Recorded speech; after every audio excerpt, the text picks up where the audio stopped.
Well, this is what a lot of these guys, Francis Bacon, etc., Yes. who went in and seen this massive opportunity.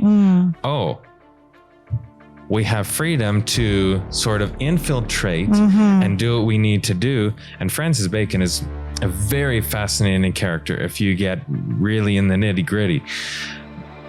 But they were able to bring in some of these ideas and try and feed them into the Christian mindset. Well, the Catholics called themselves Christians as well. Right. And plant these ideas there because there is freedom to do so. Correct.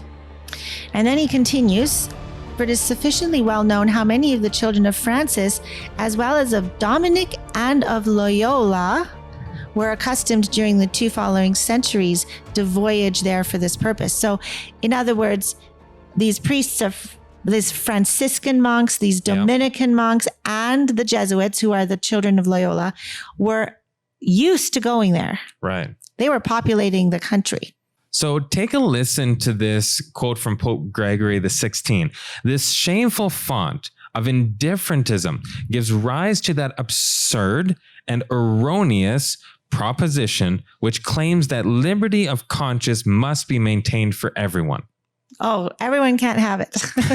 That is a very almost humorous statement with how he states that it's absurd and erroneous for people to have liberty of conscience. It is ridiculous for him to even say that. And then we have Pope Pius IX. He echoes that, from which totally false idea of social government, they do not fear to foster that erroneous opinion, most fatal in its effects on the Catholic Church and the salvation of souls. So in other words, religious liberty is fatal to the Catholic Church. And this should give us an idea of why they were sending groups like the Jesuits and all these different groups over to America upon its founding. Because if you're watching a nation being formed that's promising religious liberty and saying that everybody has the right to go by their own conscience, that's a bad situation if you don't believe in those things. Well, that's a death knell to the tyranny of the Catholic Church. Right. Because the whole Dark Ages was all about you're not allowed to have your own thought. You're not allowed to have your own opinion. You're not allowed to have your own belief. You're not even allowed to learn to read, and certainly not read the Bible, because then you might find out that what we're saying isn't biblical. And also, if we read this quote from the Syllabus of Errors, this was a compilation of errors that were termed that by the Catholic Church. It says, it is error to believe that, quote, every man is free to embrace and profess that religion which, guided by the light of reason, he shall consider true. So that's an error. Right. So you don't have the authority to do that, to think for yourself. I find this absolutely appalling, shocking, and heinous, and that people don't even give it a second thought. I know. They think that's in the past. It just doesn't matter anymore. No one reads this stuff. It's absolutely absurd. The problem is the Catholic Church has not changed.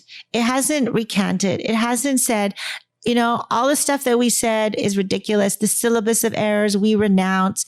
No, they have it all in their books. This is still what they believe. And actually, we're hearing, unfortunately, the same sentiment from the Christian nationalists. We've seen that in the last episode, right? That they're saying the same thing. Yeah. Oh, you're a heretic. We need to deal with you if you don't believe exactly what we think. That's the removal of freedom of religion. Right. And here's another quote. The Roman Catholic Church, through its divine prerogatives of being the only true church, must demand the right of freedom for herself alone. Well, there you have it. She wants freedom for herself. Exactly. And that's the type of freedom that they believe in. They don't believe in absolute religious freedom. No. They do believe in some sort of religious freedom, but it doesn't guarantee absolute, meaning you have the ability to think for yourself and go by what the Bible says. Their type of religious freedom is you have the right to think for yourself as long as it's in harmony with the common good and their teachings. Right. If you think outside the box, then you're a heretic. Right. It's almost like Ford. He said, you can have any color car you want as long as it's black. That's right. Because such a right can only be possessed by truth, never by error. So in other words, they are the harborers of truth. Yeah. Exactly. Who determines what's truth and what's error? Again, They do. They exactly, do. because they interpret the Bible based upon their tradition and based Correct. upon their magisterium.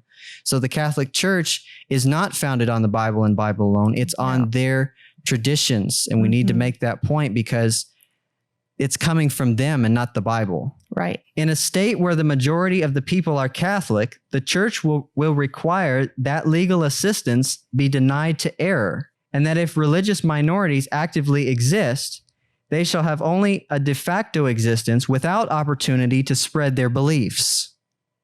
So if there are people who disagree, they need to be quiet and lay low.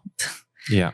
And they're tolerated, but definitely don't spread your ideas around. You're not allowed to proselytize, which is what Pope Francis advocated during numerous times during his time as Pope. You're not allowed to proselytize. You're not allowed to try and convince other people of different denominations to join your church or your movement. So calling people out of Babylon would fall under that. So Right. you're not allowed to do that. So you're supposed to leave them as they are, look for points of commonality where you can be united with them, and just leave them. Exactly. Now that, of course, not only goes against the Bible, which says teach all nations, right? But it also prevents freedom of speech, because ideas shared change people, and people can make their decisions based on information. And if you can't offer information, offer a different point of view, offer opportunity for dialogue, then you can't change people. But what if it's anti-Christian? What if you're biased in that way, like Trump's doing in America? Don't you think that would play into what they're saying here? Well, for That's the sure. same thing. Yeah, Who determines what's anti-Christian? Right. exactly. So we have to be very aware of what's going on now, and it's not looking good. It's going back in this direction of persecution. We have this quote from Great Controversy. It says, the pacific tone, meaning pacifist, of Rome in the United States does not imply a change of heart. She is tolerant where she is helpless. She says, Bishop O'Connor, religious liberty is merely endured until the opposite can be carried into effect without peril to the Catholic world. The Archbishop of St. Louis once said, heresy and unbelief are crimes. And in Christian countries, as in Italy and Spain, for instance, where all the people are Catholics, and where the Catholic religion is an essential part of the law of the land, they are punished as other crimes. Wow. So heresy and unbelief are crimes.